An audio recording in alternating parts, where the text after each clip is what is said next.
quand nous parlons des nouveaux nés ou des bébés qui viennent de naître, les bébés ont besoin d'un encadrement nécessaire afin qu'ils puissent grandir pour qu'ils atteignent la vie adulte. Et pratiquement dans la foi et dans la vie chrétienne, lorsque nous recevons Jésus-Christ comme notre Seigneur et Sauveur personnel, donc nous marquons la naissance et nous avons besoin d'être affermis afin que nous fassions une bonne marche dans le Seigneur pour que nous devenions adultes dans la foi. Et c'est ça l'importance, où nous voyons l'importance des affermissements. Et les hommes de Dieu sont tellement médiatiques. Les hommes de Dieu sont tellement dans ce qu'on appelle des visibilités. Et surtout avec des langages qu'on voit aujourd'hui, je vais vous choquer.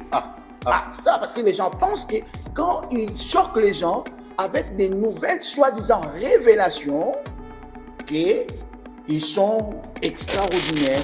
Le temps de la fin est un temps qui est caractérisé de beaucoup de choses et des choses néfastes, des choses compliquées, des choses misérables.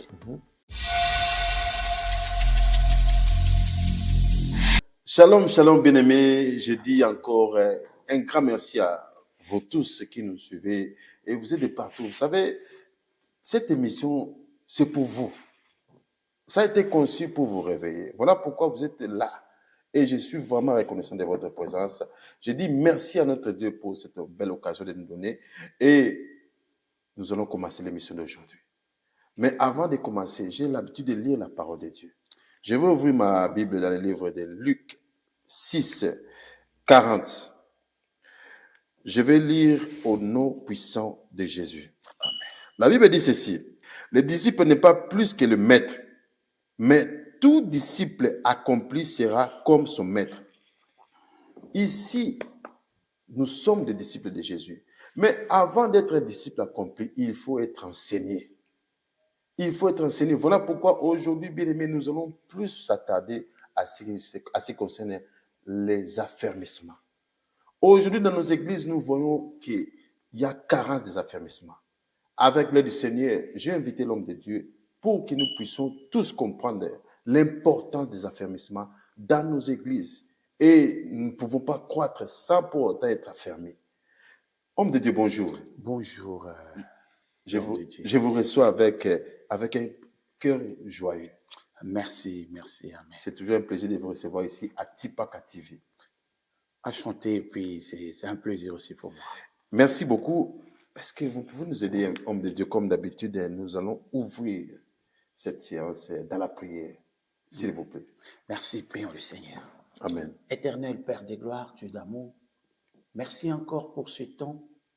Merci pour cette séance. Merci, Père, pour ce partage, pour cet entretien où nous voulons enseigner ton peuple et sonner à la trompette et que ton peuple puisse comprendre. Amen. Nous bénissons ce moment, Amen. que ton Esprit Saint, le Saint-Esprit, soit à l'œuvre au début jusqu'à la fin. Au nom de Jésus, nous prions et nous disons Amen. Amen. Chers amis, nous allons commencer. Je sens la joie qui jaillisse dans mon cœur. Amen. Parce que nous serons vraiment enseignés et nous allons être interpellés. Et je dis toujours à tout le monde que n'oublions pas que Jésus revient bientôt. Amen. Avant qu'il puisse venir, tu dois te préparer. Pour bien se préparer, tu dois être bien enseigné pour savoir faire la différence entre le mal et le bien. Tu n'as pas le droit de faire n'importe quoi. Comme la Bible déclare, tout m'est permis, mais tout n'est pas utile. Shalom, homme de Dieu. Shalom, l'homme de Dieu. Vraiment, encore une fois de plus, vous êtes le bienvenu dans cette émission. Merci. Les réalités de l'Église. Les réalités de l'Église. D'aujourd'hui. Exactement. L'Église d'aujourd'hui. Voilà. Comment va la famille? La famille va bien, tout le monde va bien. Nous bénissons le Seigneur. Amen. J'ai eu un message d'une de notre sœur qui s'appelle la sœur Laetitia. Elle est au Kenya. Là, je la salue au nom de Jésus.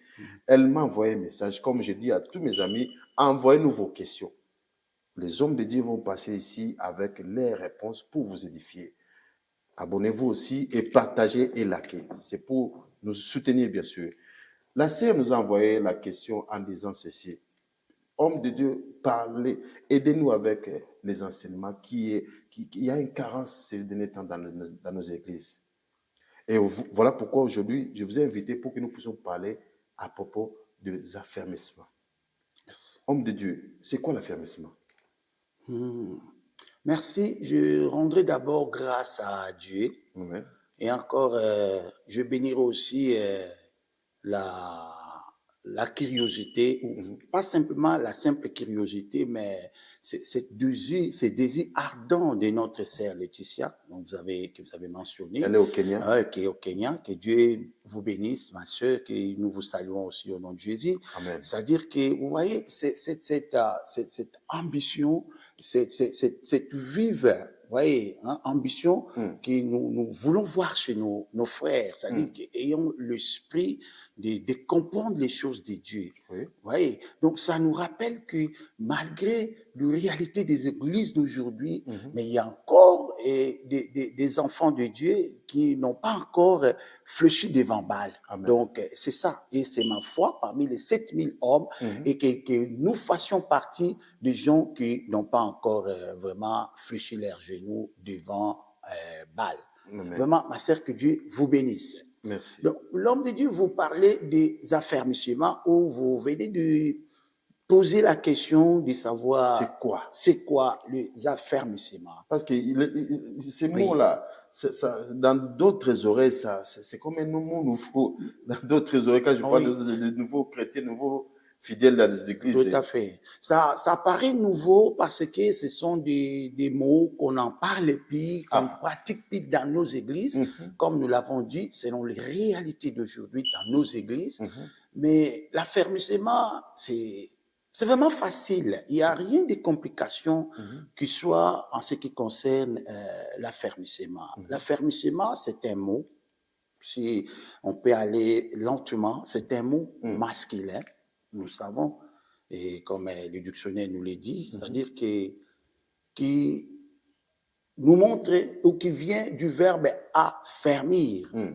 Et affermir n'est rien d'autre que rendre ferme, rendre solide. C'est ça. Donc, on affermit pour rendre solide. Donc, quand on le met dans les contextes chrétiens, on nous rend solide dans les choses qui vont nous amener là au-delà. Amen. Donc, dans la conception chrétienne, nous pourrons dire que l'enseignement constitue l'ensemble des enseignements fondamentaux, c'est-à-dire des enseignements des bases, des enseignements rudimentaires. Quand on parle des enseignements rudimentaires, ce sont donc des enseignements du débit, des choses faciles, des choses fondamentales, pour qu'un chrétien, ou ces enseignements instruits, donnés, dispensés à un nouveau-né, un chrétien, donc un néophyte, afin qu'il puisse grandir et croître dans sa foi chrétienne. C'est ça l'enseignement. Donc, l'affermissement. Donc, nous allons parler de l'ensemble des enseignements dispensés à un nouveau-né, afin qu'il puisse grandir dans sa foi. Et quelle est l'importance de l'affermissement dans l'Église? Dans l'Église, l'affermissement est très, très, très important, parce qu'on parle d'abord de la vie. Je me remets que nous lisions dans la Bible. Oui, je vous en prie. S'il vous plaît, nous lisions dans la Bible. Dans Jean chapitre 3, nous connaissons très bien. La Bible est notre boussole. Amen. Notre boussole, notre référence. Notre référence. Notre munduki, comme on dit, notre arme. Voilà. Le livre de Jean, chapitre 3, c'est une histoire que nous connaissons bien. On parle de l'entretien de notre Seigneur Jésus-Christ avec Nicodème. Oui. Donc, c'est une conversation, un dialogue entre ces deux docteurs. Un docteur de la loi, le pharisien, et un autre docteur de Dieu. C'est un entretien qui parlait entre eux. Et la Bible nous dit, Jean combien? Jean chapitre 3, verset 1 et jusque là en bas, la Bible nous dit, mais il y eut un homme dont le pharisien, nommé Nicodème, un chef des Juifs, qui vint, lui, auprès du Seigneur, auprès de Jésus, de la nuit, et lui dit, Rabbi, donc maître, nous savons que tu es le docteur venu de Dieu, car personne ne peut faire de miracle que tu fais si Dieu n'est avec lui. Jésus lui répondit, en vérité, je te l'ai dit, si un homme est né de nouveau, il ne peut voir le royaume de Dieu. Donc, Jésus parlait de la nouvelle naissance. Un homme doit être né de nouveau pour qu'il puisse voir le royaume de Dieu. Amen. Alors, comparativement avec le monde d'aujourd'hui, quand nous parlons des nouveaux nés ou des bébés qui viennent de naître, les bébés ont besoin d'un encadrement nécessaire afin qu'ils puissent grandir pour qu'ils atteignent la vie adulte. Et pratiquement, dans la foi et dans la vie chrétienne, lorsque nous recevons Jésus-Christ comme notre Seigneur et Sauveur personnel, donc nous marquons la naissance et nous avons besoin d'être affermis afin que nous fassions une bonne marche dans le Seigneur pour que nous devenions adultes dans la foi. Et c'est ça l'importance, où nous voyons l'importance des affermissements. Il y a plusieurs éléments, il y a plusieurs importances, il y a plusieurs choses à dire parce que quand je grandis ou je suis affermi, c'est alors que je comprendrai beaucoup de choses. Je serai un chrétien mature, je serai un chrétien ferme, je serai un chrétien inébranlable, je connaîtrai, je comprendrai mes droits étant enfant de Dieu et mes devoirs aussi étant enfant de Dieu. Et qui peut affermir? Ah, merci, une bonne question. Parce que je ne pense pas que c'est donné à tout le monde de donner des affermissements. Je ne sais pas si je me trompe. Bon, l'affermissement, c'est donné à tout enfant de Dieu, affermi, donc né de nouveau, et lui aussi, au préalable, qui a été affermi, il peut aussi affermir les autres. Mais sauf que dans des églises, vous savez, nous avons des structures, il y a peut-être une équipe de serviteurs qui sont chargés pour affermir les nouveaux venus. Maintenant, affermir quoi? Quelles sont les notions, les éléments essentiels qu'un homme doit avoir, ou une femme doit avoir pour être bien affermé, pour que lui aussi, à son tour, qu'il puisse affermir les autres? Avant tout, qu'est-ce qu'il doit avoir comme notion? Merci, l'homme de Dieu. Là, comme on disait, donc, ce sont vraiment des éléments, des notions fondamentales, des enseignements, des bases rudimentaires, des premières notions. Alors, il y en a beaucoup. C'est-à-dire que je me souviens, nous, à notre époque, il y avait toute une série des notions, toute une série des choses, des points, des notions, il faut que je le dise, qu'on suivait, entre autres. Quand je vais dans la ferme, il faut que je comprenne qui est Dieu. C'est Dieu qui m'a appelé, l'amour de Dieu, et il faut que j'avance, le péché, je suis pécheur, et comment je suis sauvé du péché. Christ est mort à la croix pour moi, l'assurance du salut. Soyez libre, soyez libre. Donc, je suis comme l'échantillon. Oui. Affermissez-moi. D'accord. En synthétisant, parce que c'est très important aussi pour que le peuple de Dieu puisse savoir c'est quoi les affermissements. Merci, l'homme de Dieu. Dans ces paquets d'affermissement, ou dans ces chapitres, dans ces cours, d'affermissement, il y a plusieurs chapitres. Alors, on parle des chapitres, par exemple, l'amour de Dieu, qui est Dieu. Donc, on va apprendre à un nouveau né à comprendre qui est Dieu. On va l'enseigner à comprendre c'est quoi les péchés. Le nouveau né doit comprendre que je suis pécheur ou j'étais un pécheur. Christ est mort à la croix pour moi.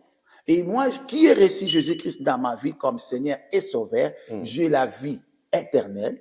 Alors, en comprenant tous ces points-là, que non, j'ai la vie éternelle, et il faut qu'il y ait aussi, qu'ils comprennent aussi, par exemple, l'assurance du salut. Amen. Eh bien, je suis chrétien, je suis sauvé, l'assurance du salut. Et on va avancer, on va lui parler du péché, l'origine du péché, par exemple. Et quand le péché avait été vaincu à la croix, qu'est-ce qui a fait que moi, je ne vis plus sous la puissance du péché parce que je reçus Jésus-Christ comme mon Seigneur et mon Sauveur. Et puis, en avançant, on parlera aussi des points, par exemple, le baptême. Pourquoi est-ce que je dois être baptisé? Le baptême dans l'eau, le baptême dans le Saint-Esprit. Et on avance. Donc, il y a beaucoup de choses. Il y a beaucoup de choses. Le baptême dans l'eau, le baptême dans le Saint-Esprit, comme je dis, l'amour du prochain, hein, l'amour du prochain, et puis la vie de témoignage. Comment aller témoigner Jésus-Christ, c'est-à-dire aller gagner des âmes. Vous voyez, toutes ces notions-là. Le chrétien doit apprendre aussi la vie de prière. Hein, comment prier, pourquoi la prière, il y a combien de sortes de prières, vous voyez. En parlant de la prière, pasteur, je ne vous coupe pas la parole, pardon. Merci. Quand le peuple n'est pas affermé, les problèmes maintenant, c'est le pasteur qui souffre. Parce que les gens ont tendance, devant un petit problème, pasteur, prie pour moi. Voilà. Pasteur, prie pour moi. Au téléphone, même à 2 heures, même à 3 heures. Tout à fait. Je pense qu'avec ce que vous venez de dire là. Oui, c'est ça l'importance. Parce que quand le chrétien va comprendre, quand on va l'enseigner, pourquoi prier? Comme je sais, vous voyez, on définissait la prière d'une manière simple, que la prière est un dialogue d'un chrétien avec son Dieu. C'est-à-dire que la prière n'est pas un dialogue d'un serviteur de Dieu pour son fidèle. Non, lui-même va comprendre qu'il ira directement. Clarifiez un peu là-dessus. Oui. Là, vous avez touché un peu là. Oui. Donnez un peu beaucoup de clarifications là-dessus. La prière, beaucoup de clarifications. La prière, simplement, il peut y avoir beaucoup de définitions, selon que les hommes de Dieu peuvent le comprendre, mais je sais qu'il y a une définition très facile, très simple, que nous aimions beaucoup, comme je dis, que non, la prière est un dialogue d'un chrétien avec son Dieu. Mais donc, pas d'un chrétien avec son pasteur ou d'un pasteur à son Dieu pour son chrétien, non. Mais oui, j'arriverai là. C'est trop fort. Eh ben, là, on devait triangulaire. D'un chrétien. Non, d'un pasteur à Dieu pour son fidèle. Non. Ça, c'est profond. Là, ça devient compliqué, ce qui fait qu'il y a des chrétiens qui ne dépendront ou qui ne dépendent que des prières de leur pasteur. Je ne dis pas que les chrétiens ne peuvent pas demander à leur pasteur de prier pour eux. Non, c'est vrai. Nous sommes là, nous devons soutenir nos fidèles. Il y a des cas aussi, le chrétien peut demander, pasteur, prie pour moi parce que la grâce est différente, l'onction est différente. Mais le rideau a été coupé par deux, donc il n'y a plus de barrières. Non, il n'y a plus de barrières, mais il y a d'autres choses qui nécessitent la grâce, parce que l'intervention, il y a l'intervention de l'alliance, qui, vous voyez, la crainte de Dieu, l'expérience de la vie chrétienne, là, ça devient des cas un peu compliqués. Donc, le chrétien, quand il craint aussi Dieu, lui aussi peut. Oui, il peut. Parce que le mal n'est que quand on ne craint pas Dieu, comme la Bible déclare, c'est vos péchés qui mettent une séparation entre moi et vous dans le livre d'Ésaïe 59. Mais lorsque le chrétien craint Dieu, je pense que la prière, les rideaux séparés. Nous sommes pris à l'époque là du tabernacle qui avait les lieux saints, du lieu très saint, le parvis. Non, vraiment, vous voulez entrer, vous priez. Là, c'est dans l'adoration. Sinon, on ne parlera pas de prière d'intercession parce qu'on pouvait arriver là-bas aussi. On parlera aussi de sortes de prières. Vous voyez? Donc, la prière, comme dans l'adoration, là, les chrétiens entrent, ils adorent. Ils demandent la prière comme elle la demande. Ils demandent, mais dans la forme, dans d'autres formes, la prière aussi, nous avons une autre sorte de prière qui est la prière d'intercession. Et là, ce n'est pas une prière dressée à Dieu pour moi, mais en faveur des autres. Et dans ce cas maintenant, la grâce pastorale est plus importante parce que le pasteur doit intercéder en faveur de ce fidèle. Et la grâce que Dieu a déversée dans la vie d'un ministre de Dieu comme pasteur, ça pourrait aussi occasionner beaucoup de bénédictions. Pourquoi ne pas enseigner vos fidèles à prier pour que vous ne puissiez pas être épuisés, comme c'était le cas avec Moïse. Vous savez, quand Moïse est passé toute la journée devant les enfants de Dieu, Jéthro, son beau-frère, il est venu lui suggérer de faire les groupes des chefs pour qu'ils puissent aussi se reposer. Pourquoi ne pas enseigner à des fidèles, à des enfants de Dieu, à pouvoir aller straight? Mais la raison pour laquelle... faire des prières pour... La raison pour laquelle nous sommes là, l'homme de Dieu, la raison pour laquelle que Dieu, par son amour, vous a donné cette vision de toucher, de parler sur les réalités actuelles de nos églises. Absolument. Donc, nous devons enseigner pour que les fidèles puissent aussi prier en cas de nécessité. Tout à fait. Donc, obligé que nous ne devons pas tourner, nous ne devons pas nous échapper de cette réalité. C'est vraiment une obligation. Les réalités de l'Église, je ne te coupe pas la parole, c'est vos hommes de Dieu. La plupart des hommes de Dieu, quand nous sommes ici, nous ne sommes pas ici pour taquer quelqu'un ou titoyer quelqu'un ou parler de quelqu'un. Nous parlons des choses qui se passent actuellement dans l'Église. Voilà. La plupart des pasteurs sont vraiment dans ces genres de... Je ne sais pas comment expliquer. Ils sont là dans ces genres de systèmes qui... Vous devez toujours faire référence à lui pour prier d'une chose quelconque. Donc, c'est par exemple, ton enfant est malade, il faut toujours faire appel au pasteur. Pourquoi ne pas enseigner, comme nous sommes en train de parler des affermissements, apprendre aux gens comment se prendre en charge devant des cas pareils. Par exemple, le pasteur est un humain, il peut voyager, il peut être aussi malade. Qui va prier pour... Je ne sais pas, comme j'avais vu un autre pasteur quand j'étais en Zimbabwe, les gars, comment il faisait? Il priait pour quelqu'un, il est malade dans un lit d'hôpital et il priait pour quelqu'un. Lui, il est pasteur. Il est pasteur, il est malade, mais comme les gens sont habitués toujours, pasteur prie pour moi, et le pasteur prend le téléphone sur le lit de l'hôpital. Bon, écoutez, l'homme de Dieu, on ne dira pas qu'on ne peut pas prier pour quelqu'un, même si on est malade. Ça peut arriver. Ça dépend. Mais ce que vous dites là, nous ne pouvons pas apprendre à nos fidèles à dépendre toujours de nous, les pasteurs. Amen. Et surtout, dans certains cas, où, comme vous venez de dire là, que non, l'accès est libre à tous d'entrer. Et surtout, je viens dit, quand nous parlons de la prière, nous voyons les sortes de la prière où nous allons plus s'attaquer sur l'adoration, la louange, la demande, vous voyez. Mais la prière comme intercession, même les fidèles aussi peuvent prier pour leur pasteur. Amen. Vous comprenez? Ils peuvent prier pour leur pasteur. Et ça sera une tâche compliquée à un pasteur ou à un leader de l'Église qui voudrait que tout le peuple de Dieu dépende de lui, et surtout dans certains cas, par exemple les cas de la prière. Là, ça sera une tâche très difficile. Donc, la raison pour laquelle nous sommes appelés à enseigner le peuple de Dieu, comme je dis, dans des affermissements, à leur faire voir qu'est-ce qu'est la prière, pourquoi prier, quelle est l'importance de la prière, et voir des sortes de prières. Parce que le Seigneur Jésus-Christ avait dit, c'est lui qui croira et sera baptisé, sera sauvé. Et continue à dire, voici le miracle qui accompagneront tous ceux qui auront crié. Il n'a pas dit qui accompagneront seulement les pasteurs, qui accompagneront seulement les apôtres, les prophètes, les évangélistes. Donc, tout le monde qui croit à Jésus, qui l'a reçu comme son sauveur, il a ses dons de guérir et selon la grâce et la volonté du Seigneur. Nous parlons des affermissements. Oui. Il y a des pasteurs qui ne sont pas fermés. Est-ce que je mens? Bon, mentir ou avec pas, votre petite je expérience, sais, je vois. Vous voyez, vous avez des conférences parmi des Oui, pasteurs.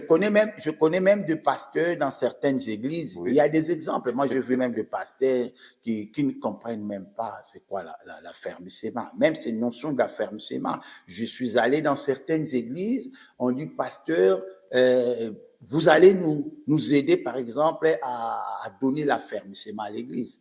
Mais malheureusement, ce qu'on propose comme affermissement, ça fait même pas partie. Donc, c'est comme si on prépare les gens déjà dans le ministère. C'est pas mauvais. Je sais, mais il y a des étapes. Parce que des affermissements, on voit vraiment, comme je l'ai dit, des notions élémentaires. Absolument. C'est comme un élève de l'école primaire. Donc, il faut suivre toujours la vie de l'enfant. Vous êtes né dans une famille, après 6 ans, vous commencez la scolarité ou l'école, mais quand vous partez dès la maternelle ou, je sais pas moi, l'école primaire, on ne vous enseigne pas, du coup, la mathématique, l'algèbre. On vous apprend, et puis, chaque enseignement, même ceux qui ont fait la pédagogie, ils nous diront que non, chaque niveau scolaire a sa finalité. C'est-à-dire, on a les types d'hommes à former. Il faut qu'il y ait un profil bien établi, que non partant de tel, de cette forme. Même les professeurs, quand ils préparent son cours, il sait bien que non, à la fin de ma leçon, en tout cas, mes élèves seront capables de faire telle chose ou à faire telle chose. Et c'est ça. Mais si la finalité n'est pas ça, un enfant de 6 ans qui attend, comprenez, qu'il soit formé, et du coup, vous l'amenez dans un domaine quelconque, ça devient problématique parce que même la Bible nous dit, on attend à donner des laits. Merci. Vous savez que l'Esprit de Dieu vous a inspiré. Amen. C'est ce que je voulais dire tout de suite là. Amen. Un bébé doit avoir du lait.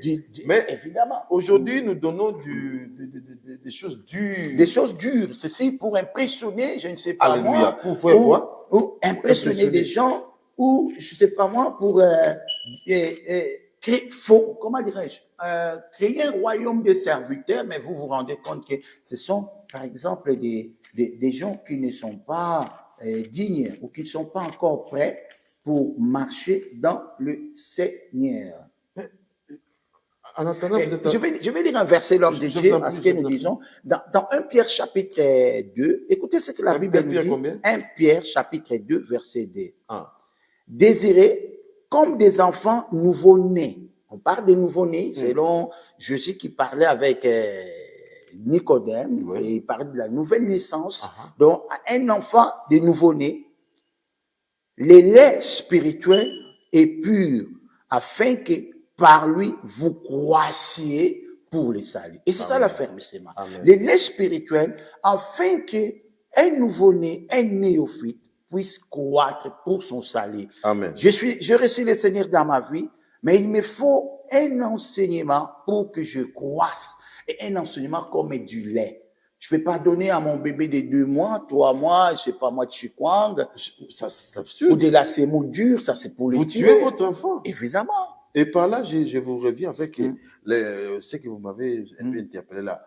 Le fait d'impressionner la congrégation. Tout à fait. Avec des termes, je ne sais pas, vous avez trouvé ça? Oui, il y a des termes compliqués, des termes là, comme ronflant, parce que, imaginez même aujourd'hui, on vit dans des églises où il y a même des nouveaux convertis, mais même nos prédications.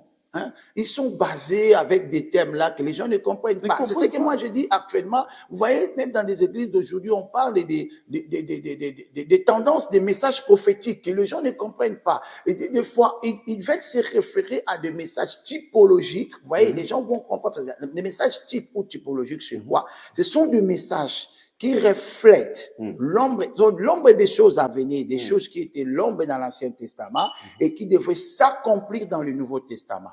Et souvent, de tels passages bibliques s'accompagnent toujours avec leur accomplissement dans le Nouveau Testament. Et c'est clair. Par exemple, je vais prendre l'exemple quand Moïse parlait de serpent d'airain.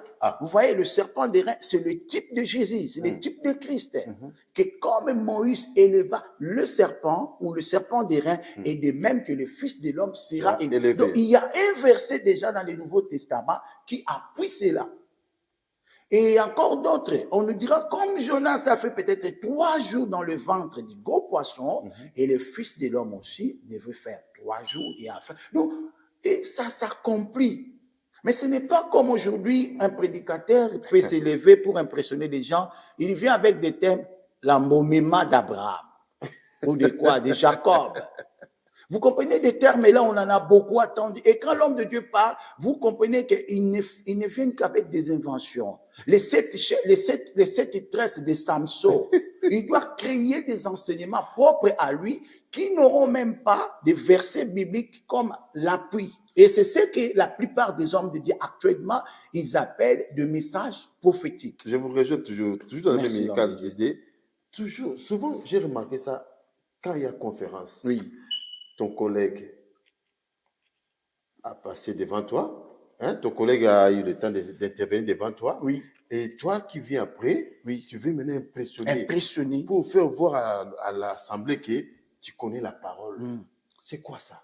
Mais c'est ce que je dis, l'homme de Dieu. Je crois, je voulais le dire autrefois là, on était en entretien. Vous voyez, ce qui se passe actuellement, c'est pratiquement la tour de Babel. Vous voyez, la tour de Babel, c'est une bonne histoire. Et il y a beaucoup de bons éléments à prendre là-bas. Il y a beaucoup de points positifs quand on parle de la tour de Babel. Moi, je me souviens à l'époque, il y avait même un pasteur, ça fait longtemps, puis des 30 ans passés, il nous a enseigné, il nous a parlé sur la tour de Babel, la durée, la notion comme son terme était la détermination. C'est bien. Les points positifs. Les points positifs. Mais la détermination, vous voyez, quand les gens sont déterminés, ils peuvent faire tout. Tout est possible. Voilà. On peut tirer là-bas l'unité, comme nous qui avons connu la devise de certains pays, comme vous savez, l'union fait la force. La fraternité. La fraternité, on est ensemble, et donc l'ensemble, c'est possible. Mais il y a un élément que les gens oublient dans cette histoire, dans ces récits de tour de Babel. Les gens étaient déterminés, les gens étaient unis, les gens avaient la force, les gens avaient tout, les gens pouvaient tout faire. Mais à la fin, ou pendant leur décision, ils ont dit, faisons-nous un nom. C'est ça qui a chambardé toute chose. Ça a tout détruit. Dieu a vu la bonne foi de ces gens, la bonne détermination, le bon courage, mais il voulait se faire un nom pour qu'ils adorent. Et Dieu a dit, il n'y a qu'un seul nom que ce peuple devrait adorer, c'est mon nom, Yahweh. Et pour que cela n'arrive pas, en tout cas, il faut qu'on les empêche. La raison pour laquelle il y a une confusion. Et c'est ce qui se passe aujourd'hui. Et les hommes de Dieu sont tellement médiatiques. Les hommes de Dieu sont tellement dans ce qu'on appelle des visibilités. Et surtout avec des langages qu'on voit aujourd'hui, je vais vous choquer. Ça, parce que les gens pensent que quand ils choquent les gens avec des nouvelles, soi-disant révélations, qu'ils sont extraordinaires, extraterrestres. Et le peuple de Dieu ne comprenant pas ces choses, et quand vous voyez de tels gens, prophétise, monte l'homme de Dieu, avance. Mais quand on regarde bien le contenu de ces messages, que je dis, des messages de foi, ils dénomment certains messages prophétiques, qui ne sont pas, parce que de Bible de Genèse à l'Apocalypse, c'est prophétique. Amen. Vous voyez? Donc, les gens ne comprennent pas. L'église où nous sommes, la naissance de l'église, c'est prophétique. Mais le message prophétique, comme je dis, ce n'est pas d'aller créer des interprétations. Donc, quand on dit des textes hors contexte, ça devient prétexte. Donc, quelqu'un interprète la Bible selon ses pensées, selon ses idées, selon ses calculs. Donc, l'objectif, c'est quoi? Faisons-nous un nom pour impressionner les gens. Et là, tu n'es pas dedans. Non, moi, je ne suis pas là. Et je vais encore souligner un point. Vous savez, quand vous prêchez aux gens, c'est ce qu'on appelle, vous donnez aux gens les affermissements. Vous avez parlé de l'amour de Dieu, connaître Dieu. Maintenant, quelqu'un qui vient à l'église, il ne connaît pas Dieu. Comment est-ce qu'il saura aimer son prochain? Pratiquement impossible. Parce qu'il n'est pas enseigné. Non. Comment est-ce qu'il saura? Dieu n'aime pas ça. Parce que Dieu est amour, mais il est les péchés. Non. Il faut enseigner, il faut faire voir, faire comprendre à ces chrétiens le péché, c'est quoi, pourquoi Jésus-Christ est mort à la croix pour moi. À l'époque, on utilisait ce qu'on appelait des enseignements, des campus pour Christ. Je ne dis pas que c'est des modèles, parce qu'aujourd'hui, les choses ont évolué, mais ça nous a beaucoup aidé. On nous parlait des 4 lois spirituelles. Je suis pécheur, Christ est mort à la croix pour le moi. fruit de l'esprit. Les fruits de l'esprit. Vous voyez? Bon, on peut dire que dans la Bible, il n'y a pas 4 lois, c'est normal. C'était des dénominations, c'était juste des idées. Voilà. Mais ça nous a beaucoup aidé à comprendre au moins, parce que ça parlait que des choses, comme je dis, élémentaires, l'amour de Dieu, l'assurance du salut, je suis pécheur, Christ est mort à la croix pour moi, l'amour du prochain, l'amour de Dieu, comme vous dites, le fruit de l'esprit, la crainte de Dieu. Ces messages-là, actuellement, quand vous allez prêcher ça, les gens ont tendance, comme si vous êtes archaïque, vous êtes démodé, vous êtes passé, ils veulent des expressions qui vont, comment dirais-je, impressionner les gens, comme je dis. Selon votre expérience, pourquoi il n'y a pas des affermissements, il n'y a pas des enseignements dans nos églises, selon vous? Selon moi, merci l'homme de Dieu, moi je me réfère toujours à la parole, et l'apôtre Paul parlait à Timothée dans les derniers temps, il y aura des choses, les choses seront difficiles, et il a parlé de beaucoup de choses là-bas, et il a même dit qu'il y aura un temps où les gens ne supporteront plus la sainte doctrine. Donc une prophétie est donnée, les gens seront amis d'écouter des fables. C'est ce qui se passe aujourd'hui. Moi, je vois des prédicateurs qui prêchent. Vous savez, l'homme de Dieu, moi, j'aimerais que nous comprenions un peu quelque chose. Dieu nous a fait grâce. Moi, personnellement, Dieu m'a fait grâce. Amen. Et je connais la vie chrétienne ou l'histoire de la foi chrétienne au Congo, au Zaïre, à l'époque. Comme je dis, moi, c'est depuis 78 que je suis dans ce monde chrétien. Je grandis dans l'église comme étant jeune. Et en 1984, je me suis fait baptiser dans une église de réveil. Et dès là, on a avancé. C'est-à-dire que le type d'homme conformé à l'époque d'un chrétien, c'est pas pareil avec c'est pas aujourd'hui. Et une chose bizarre, à l'époque, nous avons eu nos encadreurs qu'on appelait des aînés de la foi. Bon, c'est pas avec tendance d'aujourd'hui, on parle, tout le monde veut qu'il soit père spirituel, que non, mon fils, c'est pas moi, papa, non, parce qu'on a connu des sérieux problèmes, qui t'a établi, tu viens d'où. Nous sommes partis des groupes de prière. Vous venez dans une église, vous trouvez par exemple 4 frères aînés, vous ne savez même pas qui. C'est comme ça. Et puis, et les gens étaient humbles. La foi chrétienne était authentique, et donc, comme je disais, on s'est basé plus sur des principes de l'église primitive. Oui. Alors, nos aînés là, pour la plupart, n'ont pas eu le temps d'aller à l'école. Et surtout, nous, à l'époque, même moi, je suis de ceux qui comprenons, qui conduisaient à l'époque là que non, la télévision, c'est un péché. Il y a même des hommes de Dieu qui prêchent ça aujourd'hui. Vous comprenez? On nous parlait de beaucoup de choses là, non, qui n'avaient pas vraiment trop de sens. Et vous comprenez? On dit que Jésus revient, vite. Jésus revient bientôt. Et on avait même nos polos. Moi, je sais, même dans nos habits, on portait des polos. Okay, je suis fou de Jésus. Je me souviens même, moi, à l'école, quand j'étais en première CO, quand on dit cycle d'orientation, j'avais 18%. Ça veut dire? En fin de l'année. Pourquoi? Mais c'est ce que je dis. On nous a enseigné, Jésus revient. J'ai pas besoin d'aller à l'école, j'ai pas besoin de faire tout ce qui est. Vous voulez faire comme les disciples ont fait. Voilà, ils ont tout vendu, ils attendaient le Seigneur, parce que le langage qui était là, Jésus revient vite. Et le Saint-Esprit avait compris la raison pour laquelle il a permis la persécution pour que l'évangile soit répandu, dispersé partout dans le monde, qui était leur mission, faite de toutes les nations, les disciples. Donc, on négligeait tout. Et nos aînés là, et voir nous-mêmes, on n'avait pas cette optique. Et là, on est arrivé à une série de serviteurs, je vous dis l'homme de Dieu, il y a des serviteurs de Dieu éloquents. Plus que vous, plus que moi, actuellement. Il y a des hommes de Dieu éloquents qui ont la parole actuellement. Donc, c'est une nouvelle génération.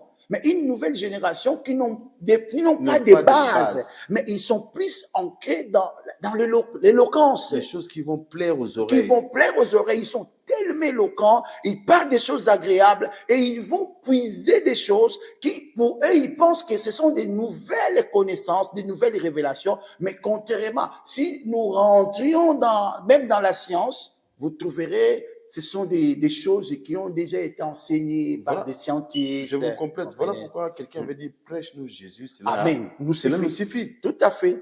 Les gens viennent vous parler des messages cosmotiques, des messages, par exemple, des cosmos. Vous voyez, des choses, par exemple, les 4 éléments de la nature, la terre, le vent, l'eau, le feu. Ce sont des choses, tous ces philosophes qu'on a vus avant Socrate ou des pré-socratiques, ils ont parlé de ces choses-là. Mais quand l'enfant n'a pas encore eu le lait, voilà, c'est ça tout à fait. Vous sautez et tous ces prédicateurs, ils pensent que c'est une connaissance nouvelle. Mais nous, qui avons eu la grâce d'étudier comme il se doit, moi je dis, l'homme de Dieu, nous avons eu la grâce. Amen. Moi, ces notions-là, je les ai apprises dans mes cours de la philosophie. C'est la grâce. Parce que ces gens cherchaient à expliquer l'homme, à expliquer la nature selon ce qu'ils voyaient, le feu, le vent. Vous voyez? Et tous ces langages-là étaient pris, des choses des cosmos, des choses-là, des étoiles, ouais, tout ce monde-là qui sont passés, ils ont parlé de beaucoup de choses. La raison pour laquelle, quand Socrate est venu, lui qui a parlé maintenant d'une philosophie où l'homme était au centre, parce qu'il est venu avec une philosophie disant que non, l'âme est immortelle. Et dès lors, la philosophie est divisée en deux. On parle des pré-Socrates et de ceux qui sont venus après lui. Homme de Dieu, je ne vous coupe pas la parole. Voilà. Nous sommes toujours dans Amen. Notre manière de voir les choses. Nous parlons toujours des réalités qui se trouvent actuellement dans nos églises. Moi, j'ai du mal à digérer cette histoire ici. Oui. Je vais même regarder mes amis. Vous êtes pasteur, vous êtes homme de Dieu, mais vous avez du mal. Vous avez du mal même à coopérer avec vos collaborateurs. Vous savez, c'est le verset là de Actes 2, 42. Oui. Quand la Bible dit qu'ils étaient tous ensemble, ils partageaient leurs biens ensemble. Aujourd'hui, je ne sais pas. Nous avons besoin d'enseigner. On a besoin des enseignements. Mais comment est-ce qu'on sera enseigné lorsque je vois la personne qui me prêche la parole a du mal et il passe même à la chair pour lancer des pierres à l'autre serviteur. Merci, l'homme de Dieu. Je souhaiterais d'abord que nous finissions l'idée qu'on avait, pourquoi actuellement il n'y a pas d'affermissement, et puis nous allons abonder ou tomber sur cette question pour que nous ne perdions pas. Je vous en prie. Je disais que non, l'une des raisons, le temps de la fin. Le temps de la fin est un temps qui est caractérisé de beaucoup de choses et des choses néfastes, des choses compliquées, des choses misérables. Et même le point que vous venez de dire, ça fait partie de ça. Donc, et la Bible nous dit aussi, dans Matthieu 25, où le Seigneur nous parlait de l'histoire, le parabole des 10 vierges. C'était quoi? Toutes les vierges qui attendaient le mari, qu'est-ce qu'ils ont fait? Il y a 2 verbes là-bas, très importants. Et toutes s'assoupirent. Vous savez le verbe s'assoupir, c'est ce que ça veut dire. Toutes s'assoupirent et finit par s'endormir. Complètement. Là, maintenant, vous regardez la télé. Avec la télécommande. À un moment donné. C'est ça la réalité des églises d'aujourd'hui. Les églises ont commencé à s'assoupir. Et actuellement, les églises dorment. Mais pourquoi il y aura l'enseignement? Comment il y aura l'affermissement? Pendant que les hommes de Dieu dorment, pendant que les hommes de Dieu laissent des notions de base, ils sont ailleurs pour aller chercher à prêcher des choses eschatologiques. Où il y a des docteurs en eschatologie. Et la plupart de ces docteurs, quand ils vous parlent d'eschatologie, ils ne vous parlent que des allégories, que le peuple de Dieu ne comprenne pas. Ils ne comprennent absolument rien. Donc, voilà l'une des raisons, selon moi, qui font qu'il n'y ait plus des enseignements dans les églises d'aujourd'hui.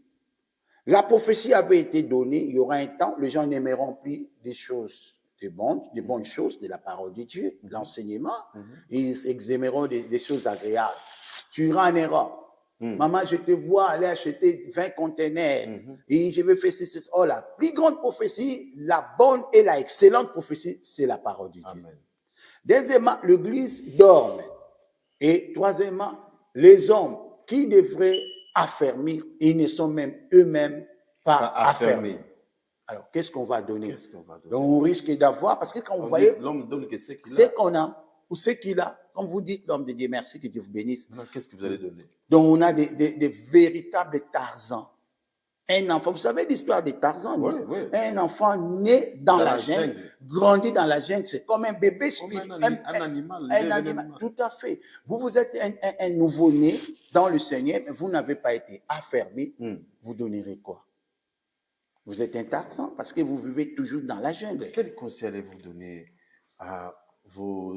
Même là, c'est en général. Je ne vais pas faire exception ou donner à vos serviteurs parce que tous, on est appelés, on est affermés pour affermer les autres. On est sauvés pour sauver les autres. Quel conseil allez-vous donner à nos amis afin que nous puissions valoriser les affermissements dans nos églises? Moi, je me dirais même, si vous, au travers de vos conseils, ça va pousser même quelques-uns d'aller même réclamer ça auprès de leurs pasteurs. Amen.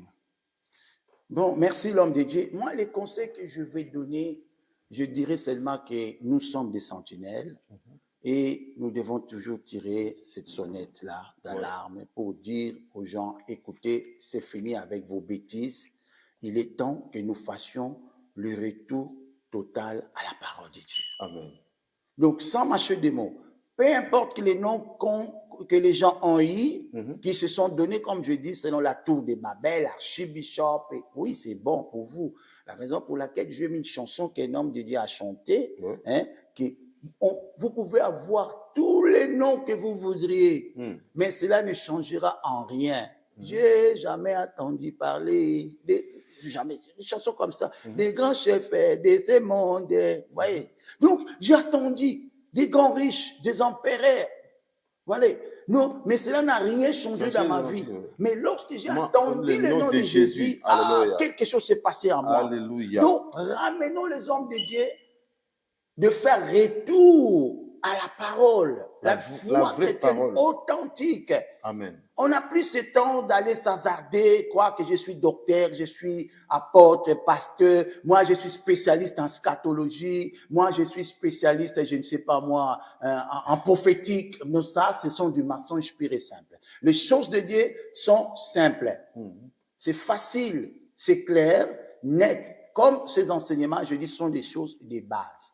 Mais quand vous prêchez à votre frère l'amour du chrétien, l'amour du prochain, ça complique à quoi? Mais plutôt d'aller prendre des bics, des stylos, 70 fois 70, chiffre 7, je vois ceci. Ça, c'est compliqué. L'attendement du peuple, ça n'a rien à voir avec la famille. Bon, ils peuvent écouter de tels messages, mais au préalable, il faut que les enfants de Dieu soient d'abord affermis. Donc, comme conseil, chers serviteurs de Dieu, s'il vous plaît, mon frère, si vous n'avez pas été affermi, cherchez l'affermissement. Il n'est pas trop tard et rentrez dans la vraie parole.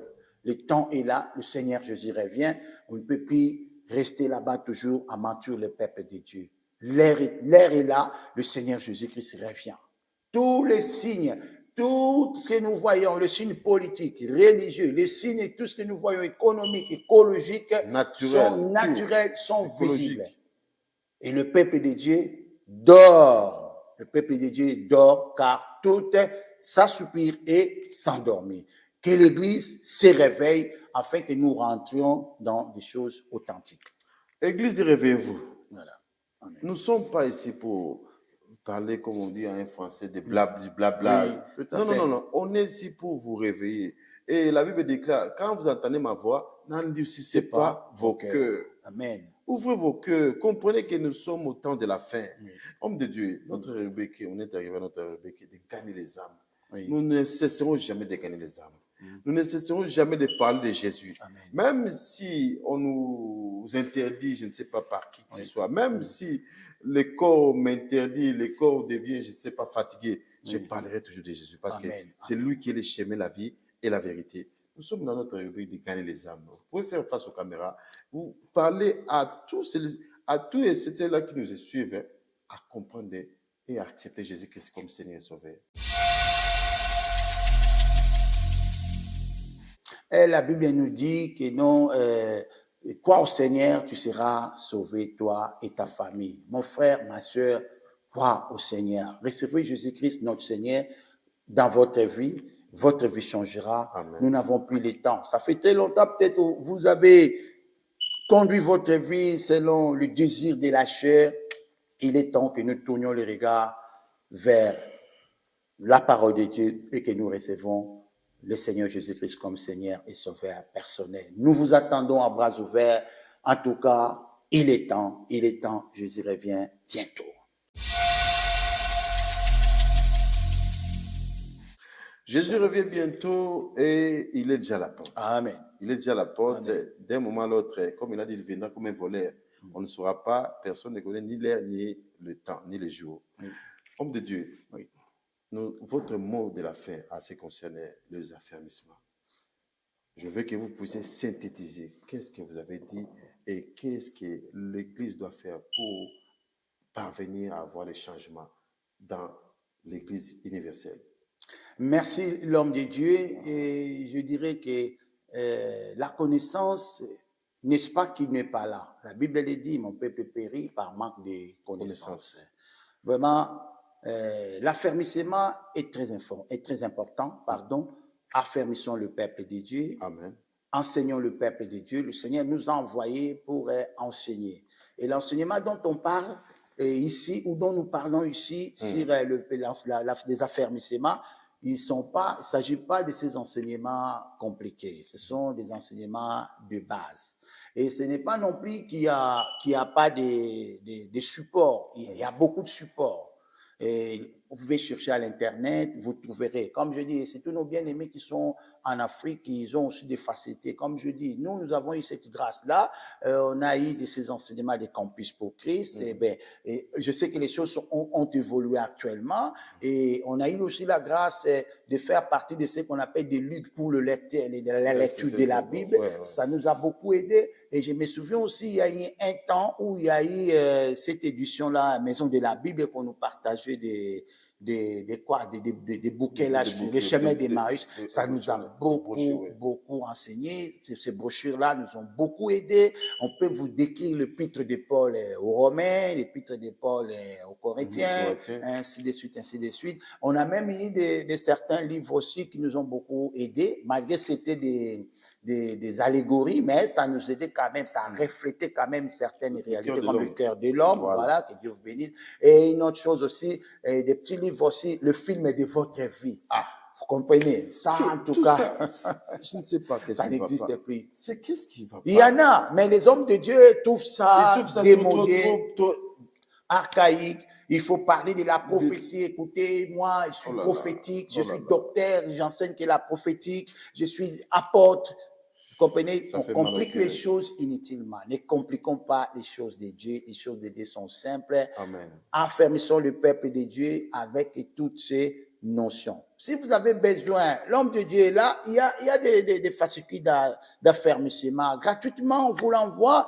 Le numéro est là. Oui, le numéro est affiché. Si vous avez besoin, envoie-nous. Fais-nous signe et on va vous envoyer. On vous envoie. C'est combien, homme de Dieu? Non, c'est gratuit. Voilà, c'est gratuit. Et ce sont que des enseignements. Homme de Dieu, je m'excuse. Cette émission est pour vous édifier. Amen. Donc, avec l'aide du Seigneur, l'homme de Dieu est venu avec, comment je peux dire ça, toute une brochure. Il y en a beaucoup. Il y en a. Ça c'est ce qu'on a appris.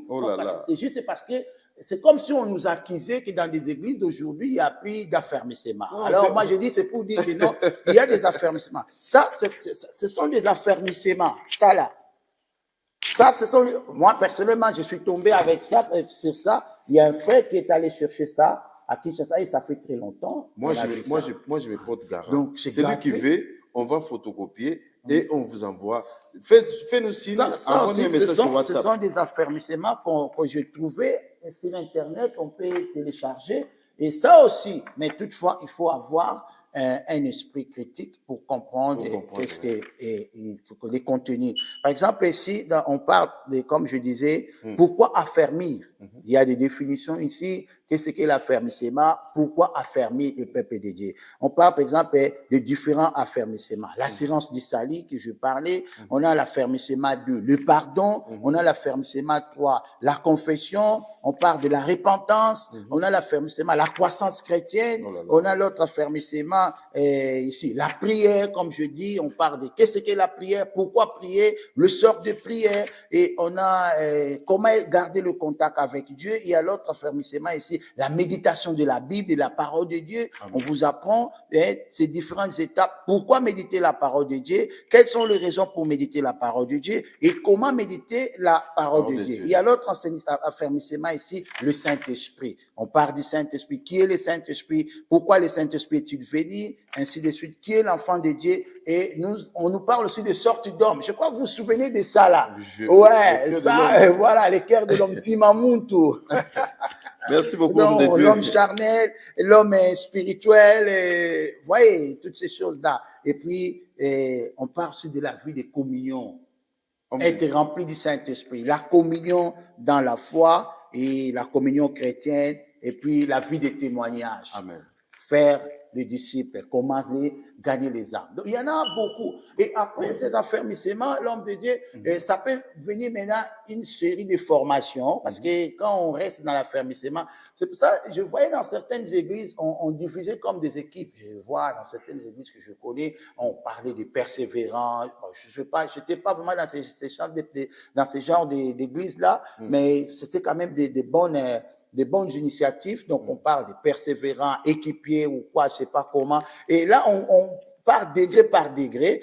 Après 3 mois, 6 mois, on donnait seulement ces affermissements des notions de base. Et après, ceux qui seront, je sais pas comment on les appelle, bon, disons, qui auront la grâce, comme c'est Dieu qui appelle les gens et au ministère. Et du coup, on peut passer à la préparation au sacerdoce. Je connais d'autres serviteurs ici qui ne connaissent même pas les sacerdoces.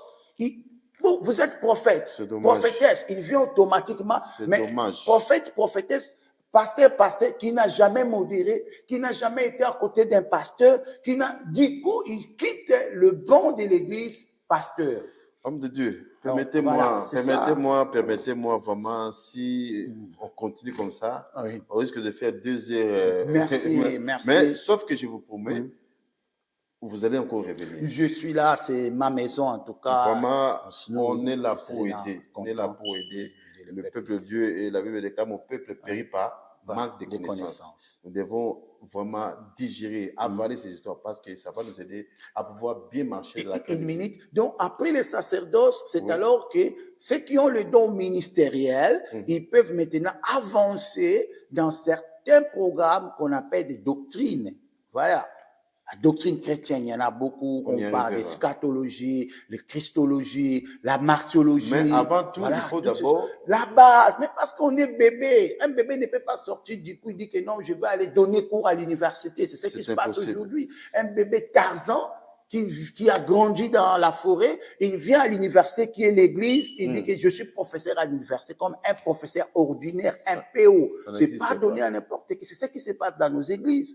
Quelqu'un dit que moi, je suis pasteur, moi, je suis prophète, parce que le premier jour qu'il a reçu le Seigneur, le don de prophétie lui a été donné. Lui croit qu'il est ministre, prophète. Non, le don de prophétie est donné à tout le monde. Il faut passer sur le banc de l'école. Il faut passer sur le banc de l'école, être affermi et avancer à des différentes étapes. C'est alors que vous serez un chrétien assidu, parce que l'objectif d'affermissement, c'est avoir des chrétiens inébranlables. Voilà, Amen. Pour terminer, j'aimerais que nous lisions un verset très important ici dans 1 Thessaloniciens, chapitre 1, 2. Juste là, pour terminer, mais juste vous reviendrez. Je revenais pour aujourd'hui, vu l'heure. 1 Thessaloniciens. J'aime beaucoup ces versets. 1 Thessaloniciens, Paul le Saint et dit, Père Jésus-Christ, à la grâce, et nous rendons continuellement grâce pour tous, faisant mention dans nos prières, en vous rappelant en vous rappelant sans cesse dans l'œuvre de la foi, de travailler à votre charité et la fermeté de votre espérance et notre Seigneur Jésus-Christ est devant notre Seigneur. Donc, Paul parle de la fermeté, d'être ferme. Et on travaillera d'une manière inébranlable Amen. quand on est équilibré et on est Merci vraiment beaucoup. affermé. Que Dieu vous bénisse. C'est à nous de vous remercier, Amen, homme de amen, Dieu, amen. pour votre invitation, pour avoir accepté notre invitation et Amen. pour je peux appeler ça pour ces trésors. Ça, Amen. c'est plus que de l'or. Amen. Chers amis, nous sommes à la fin. Nous vous remercions, mais n'oubliez pas que nous sommes là pour vous édifier. Envoyez-nous vos questions et si vous voulez avoir les services, faites-nous signe et on va vous les envoyer for free, comme l'homme l'a dit. Ouais, Il n'y a pas à payer. Il n'y a rien à payer, juste pour que. Les réalités de l'Église, nous sommes à la fin et n'oubliez pas de partager et de vous abonner et de liker. Nous sommes ensemble. Si Jésus ne revient pas encore, on va se retrouver. Au revoir. Au revoir, merci.